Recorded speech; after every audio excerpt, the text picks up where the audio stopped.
Video ꯑꯁꯤꯕꯨ ꯌꯦꯡꯕꯤꯔꯤꯕ ꯇꯥꯕꯤꯔꯤꯕ ꯏꯆꯤꯟꯅꯥꯎ ꯈꯨꯗꯤꯡꯃꯛꯄꯨ ꯗꯤꯅꯦꯁꯣꯔ ꯑꯦꯂꯥꯡꯕꯝꯅ ꯄ꯭ꯔꯚꯨ ꯖꯤꯁꯨ ꯈ꯭ꯔꯤꯁꯇꯒꯤ ꯃꯤꯡꯗ ꯅꯈꯣꯏꯕꯨ ꯇꯔꯥꯝꯅ ꯑꯣꯛꯆꯔꯤ꯫ ꯉꯁꯤ ꯑꯩꯅ ꯄꯥꯏꯈꯠꯆꯒꯗꯧꯔꯤꯕ ꯇꯣꯄꯤꯛ ꯑꯁꯤꯗꯤ ꯄꯥꯞ ꯑꯁꯤ ꯏꯗ ꯊꯪꯊꯔꯛꯄ꯭ꯔꯥ ꯍꯥꯏꯕ ꯑꯁꯤꯒꯤ ꯃꯔꯝꯗ ꯑꯩꯈꯣꯏꯅ ꯅꯩꯅꯁꯤ꯫ ꯃꯔꯝꯗꯤ ꯑꯩꯅ ꯀꯅꯥꯒꯨꯝꯕ ꯏꯁꯣꯔꯕꯨ ꯄꯥꯎꯁꯟꯗꯣꯛꯄ ꯏꯆꯤꯟꯅꯥꯎ ꯀꯌꯥꯃꯔꯨꯝꯅ ꯄꯥꯞ ꯑꯁꯤ ꯑꯩꯈꯣꯏꯒꯤ ꯏꯗ ꯊꯪꯊꯔꯛꯏ ꯍꯥꯏꯗꯨꯅ ꯀꯌꯥꯃꯔꯨꯝ ꯍꯥꯏꯔꯤ꯫ ꯃꯁꯤ ꯕꯥꯏꯕꯜꯗꯒꯤ ꯆꯨꯝꯕ꯭ꯔꯥ ꯂꯥꯟꯕ꯭ꯔꯥ ꯍꯥꯏꯕꯗꯨ ꯑꯩꯈꯣꯏ ꯌꯦꯡꯃꯤꯟꯅꯁꯤ꯫ ꯑꯗꯨꯒ ꯑꯩꯅ ꯃꯌꯥꯝꯗ ꯍꯥꯏꯖꯅꯤꯡꯕ ꯑꯃꯅ, ꯑꯩꯒꯤ ꯚꯤꯗꯤꯑꯣ ꯑꯁꯤꯗ ꯅꯈꯣꯏꯅ ꯀꯔꯤꯒꯨꯝꯕ ꯂꯥꯜꯂꯤ ꯍꯥꯏꯕ ꯇꯥꯔꯒꯗꯤ ꯕꯥꯏꯕꯜꯗꯒꯤ ꯄ꯭ꯔꯨꯐ ꯄꯤꯗꯨꯅ ꯑꯩꯉꯣꯟꯗ ꯎꯠꯄꯤꯔꯛꯎ꯫ ꯑꯩꯒꯤ ꯑꯁꯣꯏꯕꯗꯨ ꯏꯁꯥꯅ ꯌꯥꯅ ꯂꯧꯊꯣꯛꯆꯒꯅꯤ꯫ ꯑꯗꯨꯕꯨ ꯀꯅꯥꯒꯨꯝꯕ ꯈꯔꯗꯤ ꯚꯤꯗꯤꯑꯣ ꯊꯥꯒꯠꯂꯤꯕ ꯀꯅꯥꯒꯨꯝꯕ ꯈꯔꯗꯗꯤ ꯑꯩꯈꯣꯏꯅ ꯇꯣꯄꯤꯛ ꯑꯗꯨꯒ ꯃꯔꯤ ꯂꯩꯅꯅ ꯀꯣꯏꯁꯟ ꯍꯪꯕ ꯃꯇꯝꯗ ꯃꯈꯣꯏꯅ ꯁꯥꯎꯕ ꯐꯥꯎꯔꯛꯏ꯫ ꯃꯁꯤ ꯌꯥꯝꯅ ꯇꯧꯍꯩꯗꯕꯅꯤ꯫ ꯑꯗꯨꯅ ꯍꯪꯅꯤꯡꯕ ꯕꯥꯏꯕꯜꯒꯤ ꯀꯣꯏꯁꯟ ꯂꯩꯕ ꯇꯥꯔꯕꯗꯤ ꯍꯪꯕꯤꯔꯛꯎ, ꯑꯩꯈꯣꯏꯅ ꯕꯥꯏꯕꯜꯒꯤ ꯃꯇꯨꯡ ꯏꯟꯅ ꯈꯨꯝꯖꯒꯅꯤ꯫ ꯑꯗꯨꯒ ꯕꯥꯏꯕꯜꯒꯤ ꯃꯇꯨꯡ ꯏꯟꯅ ꯅꯠꯇ꯭ꯔꯗꯤ ꯑꯩꯅ ꯀꯅꯥꯒꯨꯝꯕ ꯃꯤꯅ ꯍꯥꯏꯕꯁꯨ ꯁꯨꯡꯇꯥ ꯇꯥꯔꯣꯏ꯫ ꯀꯅꯥꯒꯨꯝꯕ ꯑꯃꯅ ꯏꯁꯣꯔꯃꯛꯅ ꯍꯥꯏꯔꯁꯨ ꯕꯥꯏꯕꯜꯒꯤ ꯃꯇꯨꯡ ꯏꯟꯅ ꯅꯠꯇ꯭ꯔꯗꯤ ꯑꯩꯅ ꯁꯨꯡꯇꯥ ꯇꯥꯔꯣꯏ꯫ ꯑꯩꯈꯣꯏꯅ ꯃꯇꯝ ꯈꯨꯗꯤꯡꯗ ꯑꯩꯈꯣꯏꯅ ꯀꯥꯎꯒꯨꯝꯁꯤ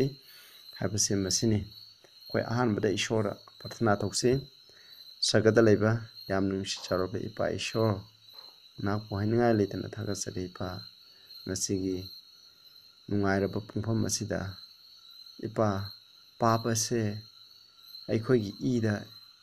ꯏꯄꯥ ꯏꯃꯥꯗꯒꯤ ꯑꯩꯈꯣꯏꯒꯤ ꯏꯗ ꯊꯪꯊꯗꯨꯅ ꯂꯥꯛꯄ꯭ꯔꯥ ꯍꯥꯏꯕꯗꯨꯒꯤ ꯃꯔꯝꯗ ꯑꯩꯈꯣꯏꯅ ꯅꯩꯅꯒꯗꯧꯔꯤ꯫ ꯏꯄꯥ ꯏꯁꯣꯔ, ꯅꯍꯥꯛꯀꯤ ꯕꯥꯏꯕꯜꯗ ꯐꯣꯡꯗꯣꯛꯈꯤꯕ ꯑꯗꯨꯒꯤ ꯃꯇꯨꯡ ꯏꯟꯅ ꯑꯩꯈꯣꯏꯕꯨ ꯅꯍꯥꯛꯀꯤ ꯑꯆꯨꯝꯕ ꯑꯗꯨꯗ ꯂꯝꯖꯤꯡꯕꯤꯌꯨ꯫ ꯑꯩꯅ ꯉꯥꯡꯕ ꯈꯨꯗꯤꯡꯃꯛ ꯏꯄꯥ ꯅꯍꯥꯛꯀꯤ ꯕꯥꯏꯕꯜꯒꯤ ꯅꯍꯥꯛꯀꯤ ꯑꯅꯤꯡꯕꯒꯤ ꯃꯇꯨꯡ ꯏꯟꯅ ꯉꯥꯡꯕ ꯑꯣꯏꯍꯟꯕꯤꯌꯨ꯫ ꯇꯥꯔꯤꯕ ꯏꯆꯤꯟ ꯏꯅꯥꯎ ꯈꯨꯗꯤꯡꯗꯁꯨ ꯅꯍꯥꯛꯅ ꯕꯣꯔ ꯄꯤꯅꯕꯤꯌꯨ꯫ ꯃꯈꯣꯏꯒꯤ ꯄꯨꯛꯅꯤꯡꯗ ꯍꯥꯟꯅ ꯂꯥꯟꯅ ꯊꯥꯖꯗꯨꯅ ꯀꯌꯥꯃꯔꯨꯝ ꯂꯩꯔꯝꯃꯕꯁꯨ ꯏꯄꯥ ꯏꯁꯣꯔ, ꯅꯍꯥꯛꯀꯤ ꯕꯥꯏꯕꯜꯒꯤ ꯑꯆꯨꯝꯕꯗꯨꯒꯤ ꯃꯇꯨꯡ ꯏꯟꯅ ꯆꯤꯡꯕꯤꯗꯨꯅ ꯑꯁꯦꯡꯕ ꯑꯆꯨꯝꯕ ꯑꯗꯨꯗ ꯆꯤꯡꯕꯤꯌꯨ꯫ ꯍꯧꯕꯗꯒꯤꯅ ꯂꯣꯏ ꯐꯥꯎꯕ ꯅꯍꯥꯛꯅ ꯂꯝꯖꯤꯡꯕꯤꯌꯨ꯫ ꯄ꯭ꯔꯚꯨ ꯖꯤꯁꯨ ꯈ꯭ꯔꯤꯁꯇꯒꯤ ꯃꯤꯡꯗ ꯈꯨꯔꯨꯝꯖꯔꯤ, ꯑꯥꯃꯦꯟ꯫ ꯑꯩꯈꯣꯏꯅ ꯍꯥꯏꯔꯤꯕ ꯇꯣꯄꯤꯛ ꯑꯁꯤ ꯆꯪꯁꯤꯟꯕ ꯍꯧꯔꯁꯤ꯫ ꯍꯥꯏꯔꯤꯕ ꯇꯣꯄꯤꯛ ꯑꯁꯤ ꯑꯩꯈꯣꯏꯅ ꯆꯪꯁꯤꯟꯕ ꯃꯇꯝꯗ ꯑꯩꯈꯣꯏꯅ ꯄꯥꯞ ꯍꯥꯏꯕꯁꯤ ꯀꯔꯤꯅꯣ ꯍꯥꯏꯕꯁꯤ ꯑꯩꯈꯣꯏꯅ ꯈꯪꯕ ꯌꯥꯝꯅ ꯗꯔꯀꯥꯔ ꯂꯩ꯫ ꯃꯁꯤ ꯕꯥꯏꯕꯜꯒꯤ ꯃꯇꯨꯡ ꯏꯟꯅ ꯑꯩꯈꯣꯏꯅ ꯌꯦꯡꯃꯤꯟꯅꯁꯤ꯫ 1 ꯖꯣꯟ 3:4ꯗ ꯑꯁꯨꯝꯅ ꯍꯥꯏ, ꯏꯆꯤꯟꯅꯥꯎꯁꯤꯡ, ꯑꯩꯅ ꯑꯌꯥꯝꯕ ꯑꯩꯒꯤ ꯇꯦꯛꯁꯁꯤꯡ ꯑꯁꯤ ꯏꯪꯂꯤꯁ ꯑꯃꯁꯨꯡ ꯃꯅꯤꯄꯨꯔꯤ ꯕꯥꯏꯕꯜꯁꯤꯡ ꯑꯁꯦ ꯄꯨꯜꯂꯒ ꯏꯖꯔꯕꯅꯤ꯫ ꯑꯗꯨꯕꯨ ꯑꯩꯗꯤ ꯃꯅꯤꯄꯨꯔꯤ ꯕꯥꯏꯕꯜꯁꯦ ꯀꯥ ꯍꯦꯟꯅ ꯁꯤꯖꯤꯟꯅꯗꯦ, ꯃꯔꯝꯗꯤ ꯃꯁꯤꯗ ꯑꯔꯥꯟꯕ ꯂꯥꯟꯅ ꯇ꯭ꯔꯥꯟꯁꯂꯦꯠ ꯇꯧꯕ ꯀꯌꯥꯃꯔꯨꯝ ꯌꯥꯎꯏ꯫ ꯑꯗꯨꯅ ꯑꯩꯗꯤ ꯑꯌꯥꯝꯕ ꯃꯇꯝꯗ ꯀꯤꯡ ꯖꯦꯝꯁ ꯚꯔꯁꯟ ꯑꯁꯤ ꯁꯤꯖꯤꯟꯅꯩ꯫ ꯑꯗꯨꯅ ꯄꯨꯟꯅ ꯌꯦꯡꯃꯤꯟꯅꯧ꯫ ꯁꯤꯗ ꯏꯪꯂꯤꯁꯅ ꯀꯔꯤ ꯍꯥꯏꯕ꯭ꯔꯥ, ꯃꯅꯤꯄꯨꯔꯤ ꯕꯥꯏꯕꯜꯅ ꯀꯔꯤ ꯍꯥꯏꯕ꯭ꯔꯥ ꯍꯥꯏꯕꯗꯨ ꯌꯦꯡꯕꯤꯔꯛꯎ꯫ ꯑꯩ ꯁꯝꯅ ꯍꯥꯏꯖꯔꯛꯀꯦ꯫ ꯃꯁꯤꯗ 4ꯗ ꯍꯥꯏ, ꯄꯥꯞ ꯇꯧꯕ ꯃꯤꯄꯨꯝ ꯈꯨꯗꯤꯡꯃꯛꯅ ꯋꯥꯌꯦꯜ-ꯖꯥꯊꯪꯁꯨ ꯊꯨꯒꯥꯏ, ꯃꯔꯝꯗꯤ ꯄꯥꯞ ꯍꯥꯏꯕꯁꯦ ꯋꯥꯌꯦꯜ-ꯖꯥꯊꯪ ꯊꯨꯒꯥꯏꯕꯅꯤ ꯍꯥꯏꯁꯦꯀꯣ꯫ ꯃꯅꯤꯄꯨꯔꯗꯁꯨ ꯍꯥꯏ, ꯄꯥꯞ ꯇꯧꯕ ꯃꯤ ꯈꯨꯗꯤꯡꯅ ꯑꯥꯏꯟ ꯊꯧꯁꯥꯗꯕꯅꯤ, ꯑꯗꯨꯒ ꯄꯥꯞꯇꯤ ꯑꯥꯏꯟ ꯊꯧꯁꯥꯗꯕꯅꯤ ꯍꯥꯏ꯫ ꯃꯁꯤꯗꯀꯣ ꯑꯩꯈꯣꯏꯅ ꯌꯦꯡꯉꯁꯤ꯫ ꯑꯗꯨꯅ ꯏꯪꯂꯤꯁꯇꯗꯤ ꯌꯥꯝ ꯃꯌꯦꯛ ꯁꯦꯡꯉꯦ꯫ ꯏꯁꯣꯔꯒꯤ ꯋꯥꯌꯦꯜ-ꯖꯥꯊꯪ ꯍꯥꯏꯕꯗꯤ 10 ꯀꯃꯥꯟꯗꯃꯦꯟꯠ ꯊꯨꯒꯥꯏꯕꯁꯦ ꯃꯁꯤ ꯄꯥꯞꯅꯤ ꯍꯥꯏꯕꯅꯤ꯫ ꯑꯩꯈꯣꯏꯅ ꯁꯦꯔꯦꯃꯣꯅꯤꯌꯦꯜ ꯂꯣ ꯊꯨꯒꯥꯏꯕꯗꯤ ꯄꯥꯞ ꯅꯠꯇꯦ꯫ ꯑꯩꯈꯣꯏꯅ ꯊꯥꯏꯅ ꯌꯥꯎ ꯀꯠꯄ, ꯁꯥ ꯀꯠꯄ ꯑꯁꯤꯅꯆꯤꯡꯕ ꯑꯩꯈꯣꯏꯅ ꯄꯥꯞꯀꯤ ꯏꯔꯥꯄꯣꯠꯁꯤꯡ ꯇꯧꯕ, ꯁꯦꯀ꯭ꯔꯤꯐꯤꯁꯦꯜꯁꯤꯡ ꯇꯧꯕ, ꯃꯁꯤ ꯊꯨꯒꯥꯏꯕ ꯑꯩꯈꯣꯏ ꯄꯥꯞ ꯂꯩꯇꯦ꯫ ꯑꯗꯨꯕꯨ ꯋꯥꯌꯦꯜ-ꯖꯥꯊꯪ ꯊꯨꯒꯥꯏꯕ, 10 ꯀꯃꯥꯟꯗꯃꯦꯟꯠ ꯊꯨꯒꯥꯏꯕꯁꯦ ꯄꯥꯞꯅꯤ ꯍꯥꯏꯅ ꯕꯥꯏꯕꯜꯅ ꯄꯤꯕ ꯑꯁꯦꯡꯕ ꯗꯦꯐꯤꯅꯤꯁꯟ ꯑꯗꯣ ꯃꯁꯤꯅꯤ ꯀꯣ, ꯃꯁꯤꯅꯤ꯫ ꯑꯗꯨꯗꯒꯤ ꯑꯩꯈꯣꯏꯅ ꯁꯤꯗꯒꯤ ꯈꯪꯉꯁꯤ, ꯑꯗꯨ ꯄꯥꯞ ꯍꯥꯏꯕꯁꯦ ꯃꯁꯤꯗꯒꯤ ꯑꯩꯈꯣꯏꯅ ꯈꯪꯉꯁꯤ꯫ ꯃꯁꯤꯗꯒꯤ ꯑꯩꯈꯣꯏꯅ ꯇꯥꯛꯄꯗꯤ ꯀꯩꯅꯣ ꯍꯥꯏꯀꯥꯟꯗ, ꯑꯩꯈꯣꯏꯅ ꯒ꯭ꯌꯥꯟ ꯂꯩꯇꯕ ꯃꯇꯝꯗ ꯄꯥꯞ ꯍꯥꯏꯕꯁꯦ ꯂꯩꯇꯦ꯫ ꯍꯥꯏꯗꯤ ꯋꯥꯌꯦꯜ-ꯖꯥꯊꯪ ꯊꯨꯒꯥꯏꯕ ꯍꯥꯏꯕꯁꯦ ꯀꯔꯝꯕ ꯃꯤꯅ ꯊꯨꯒꯥꯏꯒꯅꯤ ꯍꯥꯏꯕ ꯃꯇꯝꯗ, ꯋꯥꯌꯦꯜ-ꯖꯥꯊꯪꯒꯤ ꯒ꯭ꯌꯥꯟ, ꯋꯥꯌꯦꯜ-ꯖꯥꯊꯪꯁꯦ ꯈꯪꯗꯕ ꯃꯤ ꯑꯗꯨꯅ ꯀꯃꯥꯏꯅ ꯋꯥꯌꯦꯜ-ꯖꯥꯊꯪ ꯊꯨꯒꯥꯏꯒꯅꯤ? ꯈꯪꯉꯒ ꯋꯥꯌꯦꯜ-ꯖꯥꯊꯪ ꯊꯨꯒꯥꯏꯕ ꯑꯁꯤꯗ ꯋꯥꯌꯦꯜ-ꯖꯥꯊꯪꯁꯦ ꯀꯔꯤꯅꯣ ꯍꯥꯏꯅ ꯃꯁꯤꯒꯤ ꯒ꯭ꯌꯥꯟ ꯂꯩꯕ ꯑꯃ ꯗꯔꯀꯥꯔ ꯂꯩꯌꯦꯕ꯫ ꯃꯁꯤꯅꯤ ꯑꯩꯈꯣꯏꯅ ꯖꯦꯝꯁ 4:17ꯗ ꯑꯃꯨꯛ ꯑꯁꯨꯝꯅ ꯍꯥꯏ, ꯁꯤꯅꯀꯣ, ꯑꯐꯕ ꯀꯔꯤꯅꯣ ꯍꯥꯏꯕꯁꯦ ꯈꯪꯕ ꯑꯗꯨꯒ ꯇꯧꯗꯕ ꯃꯉꯣꯟꯗ ꯄꯥꯞ ꯂꯩ ꯍꯥꯏꯕꯅꯤ꯫ ꯀꯅꯥꯒꯨꯝꯕꯅ ꯑꯐꯕ ꯇꯧꯅꯕ ꯈꯪꯂꯒ ꯃꯍꯥꯛꯅ ꯇꯧꯗ꯭ꯔꯕꯗꯤ ꯃꯗꯨ ꯃꯉꯣꯟꯗ ꯄꯥꯞꯅꯤ ꯍꯥꯏꯕꯅꯤ꯫ ꯃꯁꯤꯅ ꯍꯥꯏꯕꯗꯤ ꯀꯩꯅꯣ? ꯑꯩꯈꯣꯏꯅ ꯒ꯭ꯌꯥꯟꯁꯦ ꯈꯪꯗꯅ ꯑꯩꯈꯣꯏꯅ ꯇꯧꯔꯒꯗꯤ ꯄꯥꯞ ꯂꯩꯇꯦ ꯍꯥꯏꯕꯅꯤ꯫ ꯑꯩꯈꯣꯏꯅ ꯈꯪꯉꯒꯗꯤ, ꯏꯟꯗꯕ ꯇꯥꯔꯒꯗꯤ ꯄꯥꯞ ꯂꯩ ꯍꯥꯏꯕꯁꯤꯅꯤ꯫ aduna aikoina sidagi aikoina yengba yai aduga John 9:31 da Jesus na Jew sing dai nakoina mit tangi tanglam labadi nakoi mit tanglam labadi nakoi ki pap lai ro ma dobni adubu nakoina hai ai ui makoina ui hai nakoi ui hai maram aduna nakoi ki pap lai re hai bidi masina hai bidi mit tanglam labadi hai bidi tanglam labadi hai bidi khangam dragadi pap lai the hai bini nakoina ui re hai bini na hai bidi khange hai bini na pap lai hai bini aduna hari basidagi akoina kari kari tamba yai habse akoina yengsi karamba mina pap tawi haiba matamda akoina khangadawse wayan jathang ase fazna khangba gyal laiba pap haibse karino gyal laiba mising adu khaktana pap tawganeba mase akoina khangadawse aduna kanagu misna hai adudi apikpa angana pap laibra kanagu ma search ayamne dai aikoje papi oina poe angang singju pap chele hai adu bible gi matuina yengse hoji definition pi gi bedu gi matuina apikpa angang na wayan jathanga se kari noi re khangbra mokhoida masigi gyal laibra laite mokhoida kari su khangde aduna te mokhoida pap laite mokhoina wayan jathangna kari takpide habse khangdri phawdi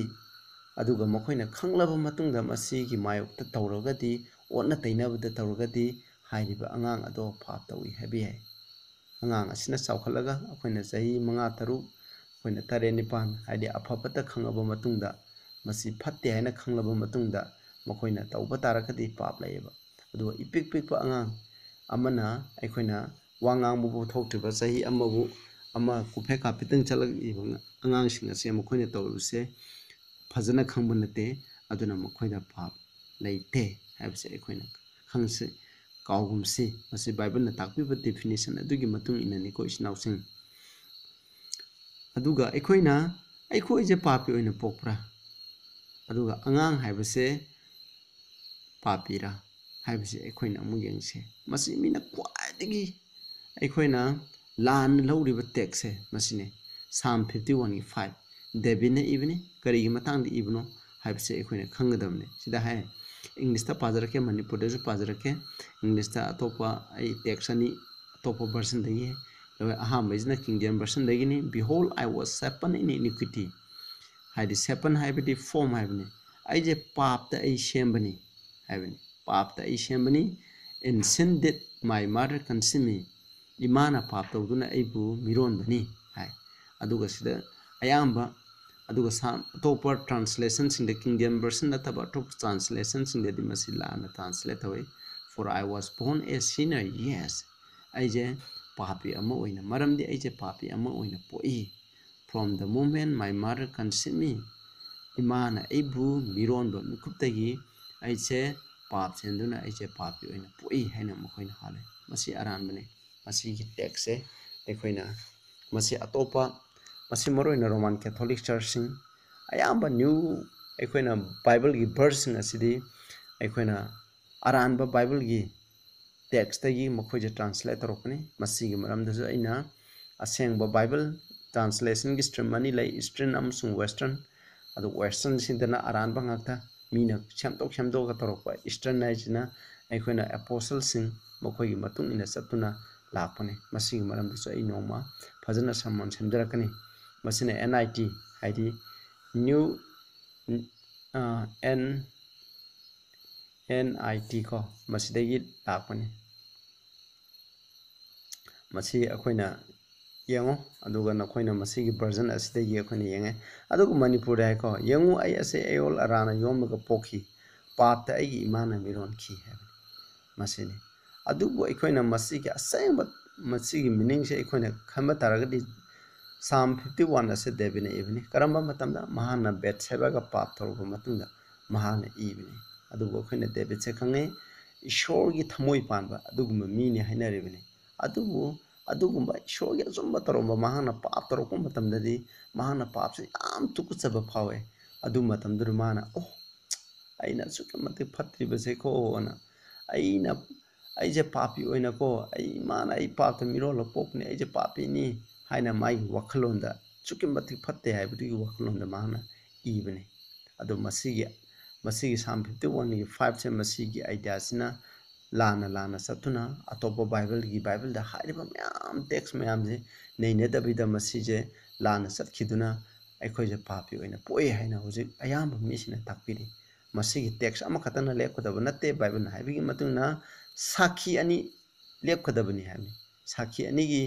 साखी अनि अचुंबा अमा establish तौनिंगाइगिदमक साखी अनि चंगे अदुना हाइरिबा Bible की text से machine चुम्मे हाइरगदी मसीबु support तौबा text अनि अमसु लेबम थोएबा अदु अखोइना फंगो मसी नतना अदु यंगसे मसीगी ओना तैनाबदा तापी तंबिबा बाइबल की टेक्स्ट म्याम लेरे मदुरी इजिकल 18 की 20 दा सुमना है पाप तौबा थवाई अदो सिगनी हाइबनि पाप तौदरदी सिगदरा सिरोय it shall not die the son that is shall die हाइबनि the son that sinneth it shall die पाप तौदरगदी सिरोय पाप तौबा थवाई अदो सिगनी हाइबनि अदुगा मपाना तौबा अदुगी पाप तो मसाना पुरोय अदुगा मसागी पाप अदो मपाना सुपुरोय हाइसिदा हाइबनिको अइना पाप तौरेना अइगी इसाना अइना पाप तौबदुगी दंदीदो अइगी इसाना मदुगी पुरोयबा अदुगा मसाना पाना तौरेदना माइगी मपादना तौरोय हाइबा the righteousness of the righteous shall be upon him हाइदि धर्म चेनबा मी अदुगी धर्म चेनबदो मंगोंदो ओइजगनी फत्तबा मी अदुगी धर्म फत्तबा अदुदी मंगोंदा लाकनी हाइबसे मसीदे हाय होय मणिपुरदरी खतंग तोंगाले सुमाइना होय इशोनिंगदबा मीगी थबक इशोनिंगदबा माकी मथकदा तागनी हाइना मसीदा असुमना पीरी सिनाउसिं एखोय येंगसिको हाइदि मपाना पाप तोरेना मपाना पाप तोबगी मागी दंदी हाइदि मंगोंदगी मागी पापदो मपाना मी हालेना मसादुजु मिहातपनि हाइबे यादे हेंको एखोयनो हुजि मिसिंना ताकपिरिबदि हुजि अयाम्बा प्रोटेक्शन सिंना ताकपिरिबदि मपाना मी हालदि मसाजु मिहातप ओइरि हाइबनि हाइदि पाप तो मपादगी मसादा पाप तो थंगदरे हाइदि मपाना मी हालदि मसादु मिहातपनि सिनि मसी चुम्ब नते मसी यामना अरानबा अमने अदुगा डिटोनोमी 14:24 के 16 दसु असुमना हाय से मचागी दमक मचासिना तौबा पाप अदुगी दमक मपासे हातपा यादे अदुगा मपाना तौबा अदुगी दमक मसासु हातपा यादे हाइबनि every man shall be put to death for his own sin मी खुदिमक से मसाना तौबा पाप अदो अदुगी दमक हातकदबनि मसाना तौबा पाप अदुगी फंगजगदबनि हाबसे मसिनि हाबसिना मसासिंगी मरमगी दमक मपासिंबु हालोइदबनि मपासिंगी मरमगी दमक मसासिंबु हालोइदबनि मी खुदिमक मसागी पापकी दमक हातकदबनि हाबसे मसिना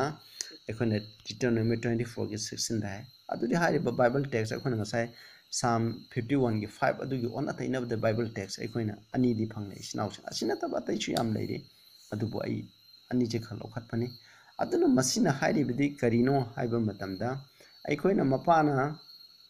तौबा पाबदो मचाना तौरोय मचाना मी हालगा मपा मी हातपनि हाइबा यादे मचाना ड्रग करबा तौरगा मपाजु ड्रग करबा तौबनि हाइबा यादे अदुबो सिदैगी एखोइना खंगबा अमदि लै मपाना मी हालुबा तारबदि माना मी हातपगी कंसिक्वेंस अदो मसासिंगजु फंगे हाइबदि मपादुना हालुबगी कैरो लेकाइदगी मचा मसुसिंग दो लैबे यादे हना तांथोरपे अदुदि मपाना तरुबो फत्तबदुगी मोकी कंसिक्वेंस फॉल होइना मखोइना फंगबनेबा अदुगो मसा नुपाना मी हालुरदि ममा मपादु फॉल होइना लेकाइदगी तांथोरपे याय मयुम सिदोकपिबे याय असिगुमसिंग असे थेंगनरी मसिदि दंदी नते मसिदि कंसिक्वेंस फॉल अदुनी हैबसे मसिनी एखोइना काउगुमसिको मसिगे टेक्सन इस लेरे अदुगा रोमांस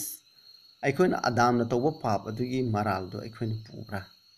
आदाम गी पाप तकी एखोइना एखोइदा पाप से थंगदब्रा हैबजी गी मरमदा एखोइना यंगसे रोमांस 5:12 मसि मन पामिनसेको आई पाजर के निसा wherefore maramaduna as by one man me sin me amana pap to maramna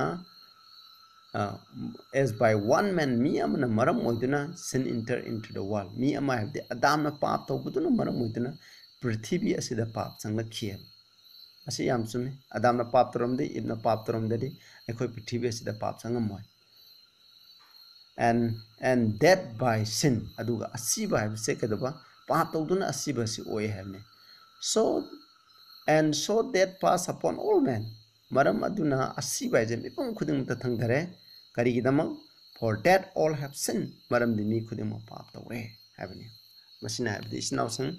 adamna paap tawre dana ekhoi khudimak loina sire magi paap ki adamna paap tawbudugi paap to ekhoi da chele habnate ekhoi na mi obna siribse kaigino haiba matamda sida hoi sida lai sida siriba ani shuba siba habani masida siba jide ekhoi na koi khudimak paap tawbuna ekhoi da siba phanglibane adu natragadi ekhoi na phangoi habse masi ekhoi kaugumsi Romans 3:20 for all have sinned and come short of the glory of God mi khudingma paap tawkre ishogi matik mangandagi thangthare adu Romans 6:20 for the wages of sin is death habni paap ki atong mandi asibani habni haidi ekhoi khudingma paap tawkre aduna masigi punishment masigi atong mandi asiba haibase ekhoi da phange haibasinya masi Bible na yamna mek singna takpire ekhoi khudimok siba naise kaigino ekhoi isa isa na tawba paap adudagi neba asiba haibase ekhoi na makal ani sui ekhoi na yengse adudi how do all men sin mipum khudimna karamna paap tawge haiba matamda ekhoi na yengse ekhoi na adam na maram oiduna paap ase prithibi da changake adam na maram oiduna ekhoi adam ki macha machu oiriba ekhoi na mangondagi phattaba khudam ado lautuna ekhoi khudimma paap tawbune mama ampa gi example aje makhoi khudam che masa singna adum ingalle ayamba matamda ayambana ille ko adu mama ampa na phattaba ekhoi gi hujiki samaj da leiriba angang singi aduga thaksi khasi yaudriba wangang sang lutribje kaino mama ampa dagi thangthara kuneba kana ku imung amigi khoi mama ampa dano magi ledi khorina ingna chingna wangang na batade masa amasu singdo loin ingna chingna ngana gani aduga nungam nimitabu yu thakuna lautuna aduga khona juko satabo hei ngangna ribe imung adudagi tholopa angang ado juko satabo hei ngangani habse masi ekhona thangnarba punsigi thangnarba wafamne aduga Romans 5:19 demu famne for as by one man's disobedience many were made sinner mi amana haiba indabagi mapana dipung khudima papi ohle hamni haidi adamna haiba in kidre shogi maikta pap tokre aduna marom bidna ekhoi khudima papi ohle maramdi adamgi haiba indabado magi masa masu sing oiriba ekhoina matung illa habni sida so by the obedience of one asmai todana mi amana haiba inbagi mapana shall many be made righteous mi kamnum dharma sembo igni asmai todana prabhu jisu krishna ekhoida haiba inbagi afaba namuna khudam ama thambirame hairibu khudam ase induna ekhoi mi kyamrum dharma semba mi ohle habsine maduni masina maram oidana mi Bible da ekhoi na record phangi dharma semba pap chung togidaba mi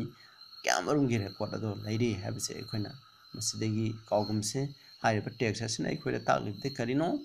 aduna mama mapana haiba indaba ado masa singna su ili mama mapana haiba illagadi mama mapagi haiba inbado masa masu singna su khudam oina lautuna ile habsine aduna ekhoi khudimakta asiba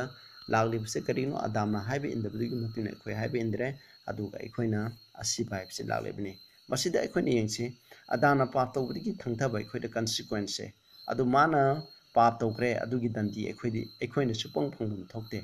magi dandi di ekhoina phangoi sinausing adubu consequence te phangani ekhoina yengsi adamdagi ekhoina kari phangi habse adamgi paapna tawkhiba paap duna ekhoida kari thangthai habsingche consequence of Adam sins ekhoi yengche number 1 we inherit mortal body ekhoina Adam ji ichon semba matamda siba naidaba hakchang amada sembani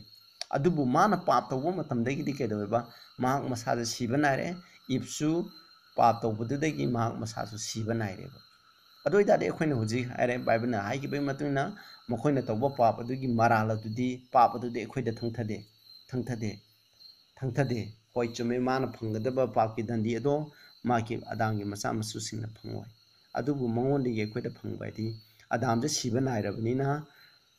siba naiba hakchang amadagi siba naidaba hakchang ama habse poklakpa habse kaidamda oidrabane oithoktabane aduna maram oduna khoi taibung panda khoi pogadi ekhoi signi siba habsida paap tawbagi dandi lomba naidana sibado adudi nate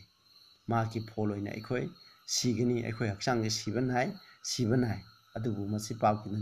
dandi no oiba nate ko adamna tawba paapki dandi no oiba nate masi ekhoina kaugumji ekhoina matam khara siba taraga jo ekhoina paap tawdradi ko ekhoi prabhu na lakpu matamda ekhoi loina sakhani हाइबसे अखोइना मतम खुदिंग the काउंसे job 14 की 4 दा सुना है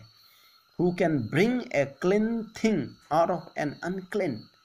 amot padudagi laikhom marktagi hainigo laikhom makna ngaiba kari sunataba atayam ta laitaba laikhom dagi laikhom puthokpa tabani akhona diamond marktagi de diamond puthokpa tabani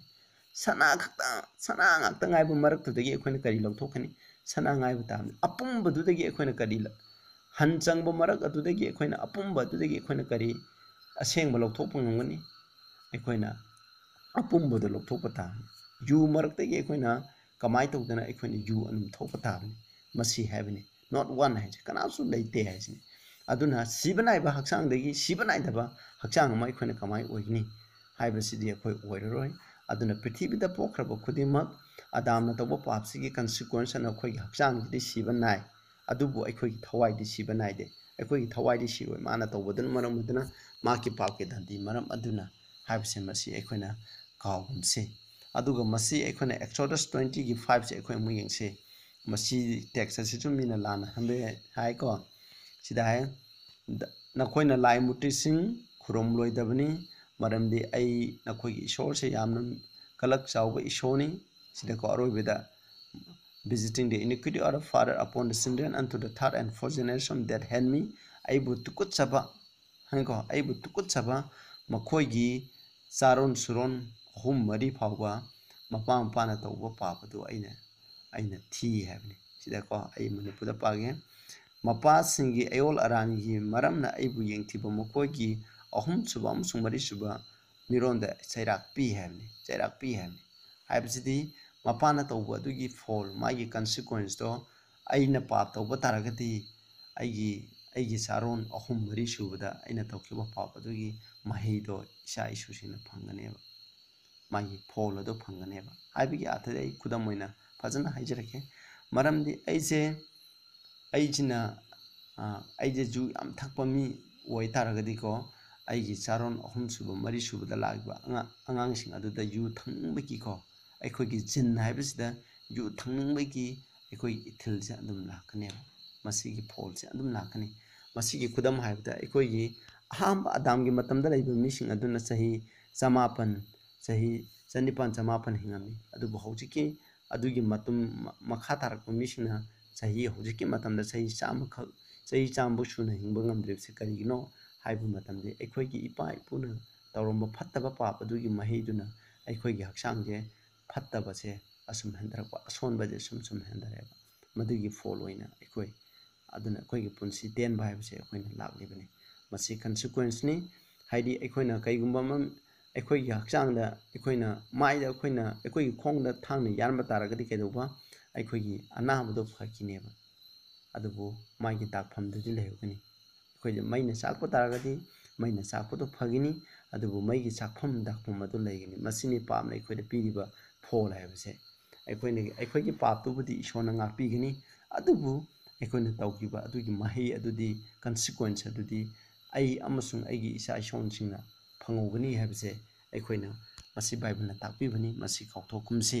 akhoi na aroi bidang muchalase akhoi yengase ji ida pap thangtharabadi henko प्रभु जीशु Christ जो पापिनी हैबता कने पाप से ईद थंगथब तारदी मेरी से प्रभु जीशु Christ पोइब मेरी से मार्क्सु पापिनी mark फत्तबने मार्क्सु अफब यावदे अदना मेरी की ई दो पाप होइब तारदी प्रभु जीशु ख्रिस्ट जो पामे मसिदि आरान बने 1 Peter 2 की 22 दा है को सिदा महाना पाप तौखिदे महाकी मसंदसु को पाप अमत्ता मराल अमत्ता फंगदे है बाइबल पीबा रेकॉर्ड सिनाउसे मसिना ताकदे अखोना गाउमसे अदुना मरम ओइदुना अखोना पाप से ईद थंगतरे अदुदि प्रभु जीशु ख्रिस्ट जो पापी ओइबदा अदु मोइना कनाव मिसना प्रभु जीशु ख्रिस्ट दे पापी ओइदे मरमदि मेरी हैबसे माजे मतम खरगी मरमदे ईश्वरना माजे असेंबो थोकपिखरेसिनी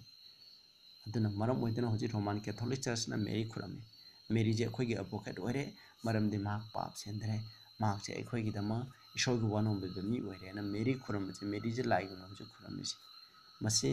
आरानबा तिसिंग अमना को आरानबा म्याम लमजिन नकिबा रोमान कैथोलिक सिंगदा इनफेंट बैप्टिज्म तोय angang apo pangang se papi chele aduna mokhoi laiming no khudane sprinkle tawduna akhona tawri asi akhoi da sanade मरमदी बाइबलना ताकते आंगांगदी पापी नत्ते पाप सेंदे मरमदी मखोइदा लु हाइबसे करिनो हाइबसे खंगदे मखोइदा ज्ञान हाइबदु लेते अदुना अखोइना करिगुंबा ईदा पाप थंगथब तारदि इसिनाउसिंग प्रभु जीशु ख्रिस्टजु पापिनी पापी अमोइ तारदे अखोइबु कनबिबा महान ngamo पापीना पापी कनबिबा हाइबसे ओइथोक्तबनी मसी अरानबनी को ईदा पाप थंगथदे मरमदी ईदा करि याव हाइबसे अखोइना अरोइबदा चलसे अखोइना लेविटिकस 17 की 11 अमसुंग 14 दे अखोइ यंगजिको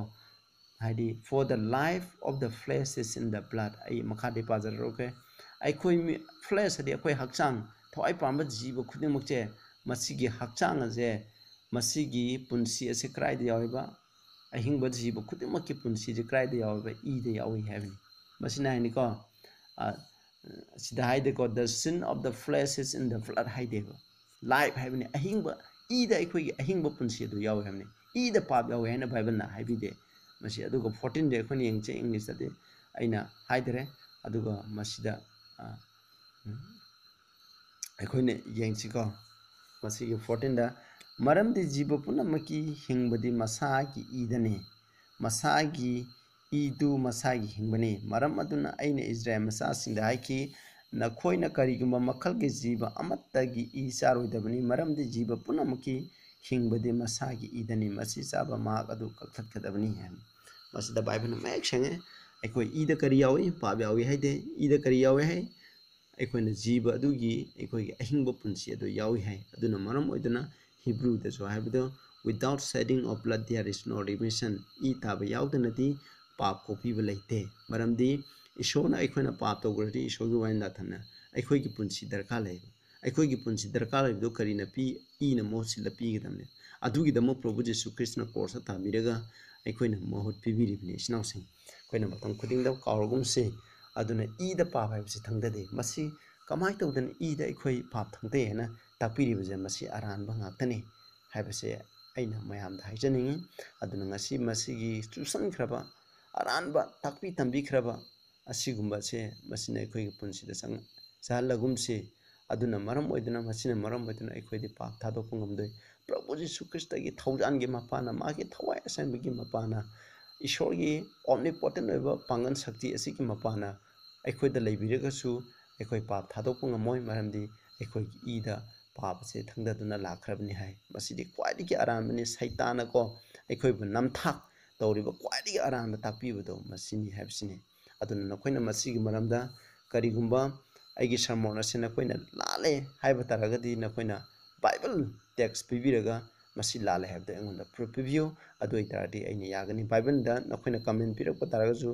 मरे येटपा तारगसु बाइबल टेक्स्ट यावदनते एंगोंदा मरे येपिरगनु मरमदि आइना मधु लौब ngamoi बाइबल टेक्स्ट यावगदि नखोइना हंगबा क्वेश्चन हंगबा याय मधुदा आइनि एक्सेप्ट तौगनि असिगिदि ताब्रिबो मयामदा ईश्वरना बोध पिबु ओयो खोय अरोइबदा प्रार्थना तौसे स्रगदा लेबि पाइसो याम थागचरे खोइना ngasi नैनाखरे खोइना ईदा एखोइना पाप थंगदरक्ते हायबसे मरमदि मपाना मी हाटपा ताराबदि मसासु मी हाटपनि मरमदि मपागी मी हाटपगी ई अदो मसादसु थंगदरे हायबसे क्वाइदगी अरानबा ताकपिबनि हायबसि मरमदि एखोइना नैनाखरे अदुना तारिबा इसिनाउसिंगजु पानाकी थमोइ मखोइगी थमोइदा कंजनदुना लेरिबा अमंबा अदु चुसनदुना लेख्रबा अरानबा ताकपिबसे नाना सेंदोक्तुना प्रार्थना तौदुना इपास मखोइ अचुंबा लंबिदा चबंगम हायबदु ओहेनबियो प्रभु जीशुगी मिंदा खुरमजरी आमेन।